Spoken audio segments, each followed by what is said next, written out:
working here, like a lot of times guys get too wrapped up and getting the hooks in on both sides like really fast, okay? And sometimes you can do a lot, especially like with so many guys we have in the background wrestling here. Leg grinding's one of those really cool things that when I cross-train with wrestlers, I like to see what they do, because they're about control where I'm still looking for the submission. So there's some like really cool and fun stuff that you can translate and steal from wrestling to jiu-jitsu. Okay, so this first one, I'm working here and I'm just getting my like near side hook in. Okay, so there's like a couple of things you can do.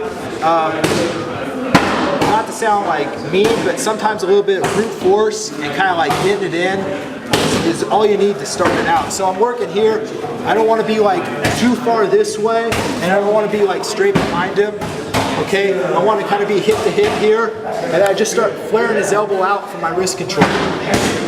Okay, so as I'm here, I start flaring his elbow out, and I bring my hook in. Now, guys, this is where it kind of becomes like a little bit of like brute force, because I want to use my heel and just kind of like shoot it in here, okay? And as I start like digging it in, I just got to get enough clearance so that I can start to transition around and get my hook inside. Now, depending on what you want to do from here, you don't always want to go ahead and overlap the leg and really leg grind, but for this it's okay, so you can go control. And like I said, there's a lot you can do off this, but we're just going to work one choke. Alright, so from here, what I want the guy to like start thinking, like maybe I'm going to do an arm bar, maybe I'm going to look for something as far as like far side. So I start giving him something to think about here.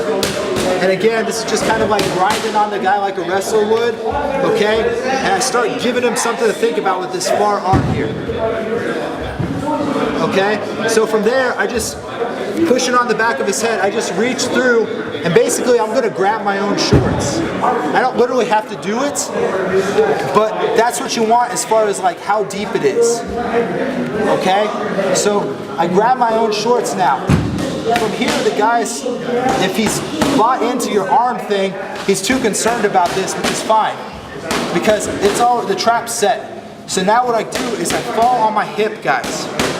Okay, I'm not falling to my back. See how I'm still on my side here? And it's already too late, because I've got my hand, okay, in his armpit, and you guys can't really see it. I got my hand in his armpit here, okay, and then I'm just going to lock up and punch down. Where guys have problems is the first thing they need to check when they're doing it and the guy's not tapping is that as they come down, they come flat and they lose it. Okay? Stay here tight so that when I come up, I'm able to crunch down nice and tight. So again, I'm working here. There's so much you can do from just like this setup. So don't be in a rush to get hooks in on both sides. Especially if the guy is really battling this turtle position and all you get is one and he's like, oh crap, I gave him one side. He may not make it easy for you to get the other side. So don't worry about it, just go off what they give you. Okay? So again, I just start flaring out and muscling a little bit. I get my hook in here. Okay? Start kind of grinding, setting up, I reach through, grab my pants, and as I come through here, it's really fast. But look guys, I'm like that. Remember, crunching up like this. Okay? Make the triangle small.